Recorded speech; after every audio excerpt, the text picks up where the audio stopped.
Ayan, magandang araw po sa lahat, no? Ang masasabi ko lang dito tungkol kay Jenny, hindi naman kami lubos masyadong magkakakilala, ilang buwan pa lang naman. Pero sa nakikita ko naman dito kay Jenny ay napakabait. No, napakaswerte ni Kalingap Dan sa dami-dami ng babae na nakikilala niya, no? Ito na siguro si Jenny ang tinadhana, ang binigay ni Lord para sa kanyang forever. So, mabait po si Jenny, nasa pamilyang marespeto kasi nasa siya, angka ng politiko, no? At nakikita naman namin na kung gaano niya inalagaan si Kalingap Dan. No, sa ilang buwan pa lang, no, almost 2 months yata namin nakilala si Jenny. No, napansin namin na alagang-alaga naman po si Kalingap Dan. Ngayon lang medyo din talaga sila kasi syempre may mga isyong na lumalabas. No, na-stress na rin. Okay na kayo. Ito ang palatuntunang tunay na lingkod bayan. Ang programang tututok sa kapakanan ng mga mamamayang kapos sa kapalaran. Si Kuya Val Santos Matubang, ang inyong katuwang. Ito na po ang bayan po ng Labo, Camarines Norte. Dito po ang pamilyang Oco. Ang pamilya po ni Mami Jenny, mga kaibigan. So, pinakababang tulay sa buong Cam Norte, ito na yon. Labo Bridge. Yan, ito na po yan, oh. Yan, mahaba yan, mga kaibigan. Ang mga Oco po ay naging mayor dito ng mahabang panahon.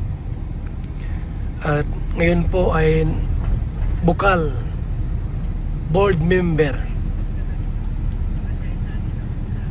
Yan po, mga kaibigan, ang pamilyang Oco, ang magulang ni Jenny, Mami Jenny, na magiging asawa ni Papa Dan. Ito po yung Labo Municipal Hall, mga kaibigan, no? Yan. Yan. Labo Municipal Hall. Ikot kami sa palengke lang po, mga kaibigan, na para makita nyo po yung pinakasentro po ng Labo.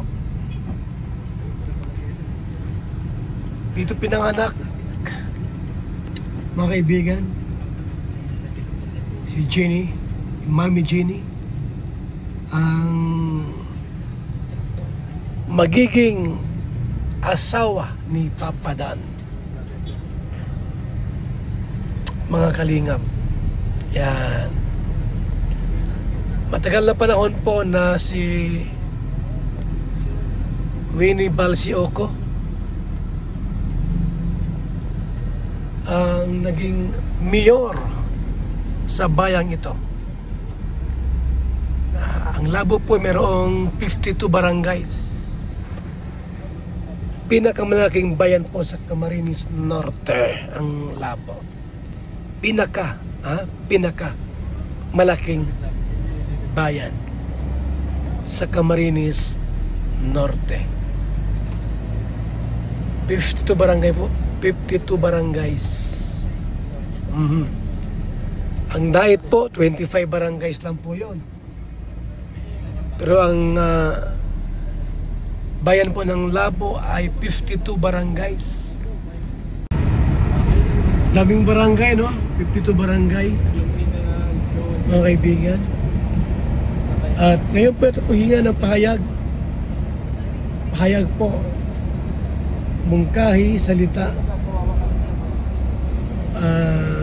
Si Ria Olarte po tungkol kay Jenny, kung sino po si Jenny para sa kanya, mga kaibigan.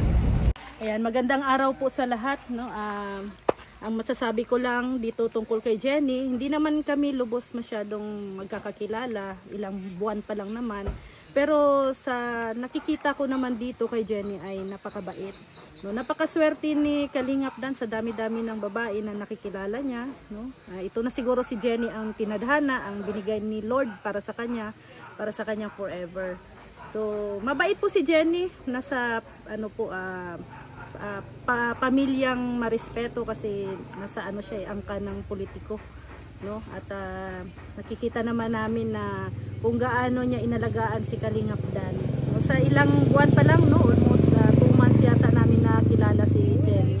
No, napansin namin na alagang-alaga naman po si Kalingap Dan. Ngayon lang medyo din talaga sila kasi siyempre may mga isyong na lumalabas.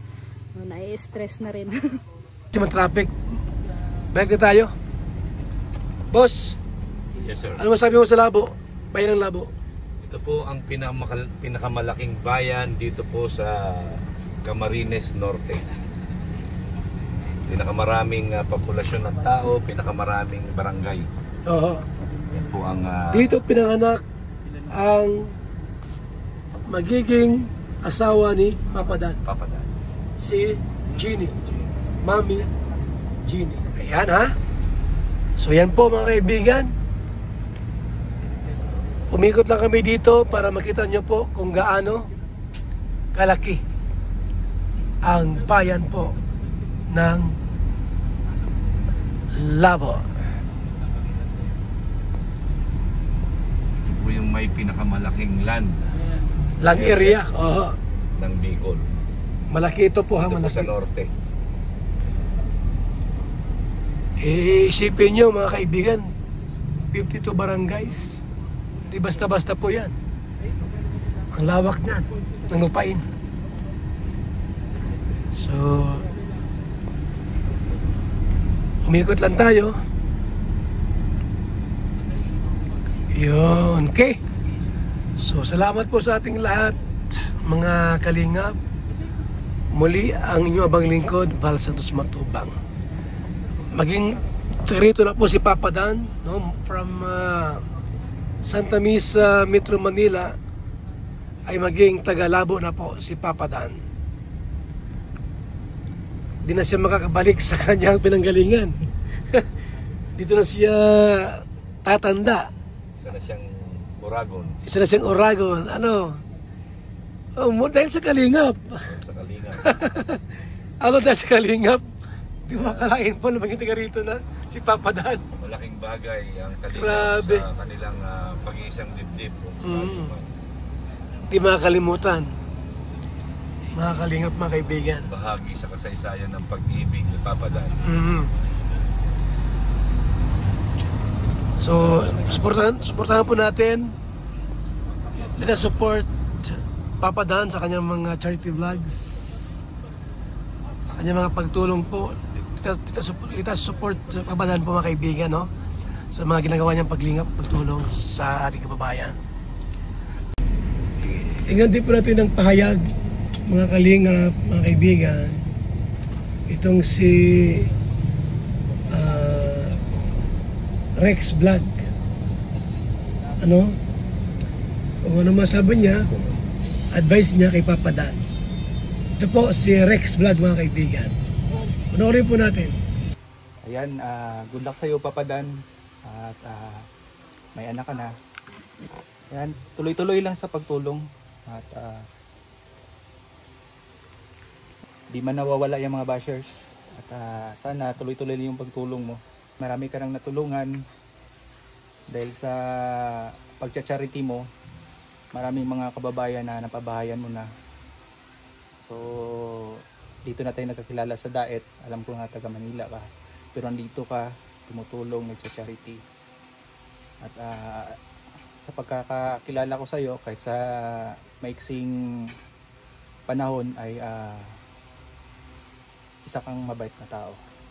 Siyempre, ang advice ko sa iyo, ito lang yung advice ko sa iyo, huwag kang magpapikto sa mga basher. Normal lang yan kasi siguro sumisikat ka, no? Normal lang yan mga bashers na yan. Huwag kang papadikto. Yan po ating narinig. Si Rhea Olarte, si Rex, at yung mga opinion, advice, pagkakilala po nila kay Jenny, mga kaibigan, talagang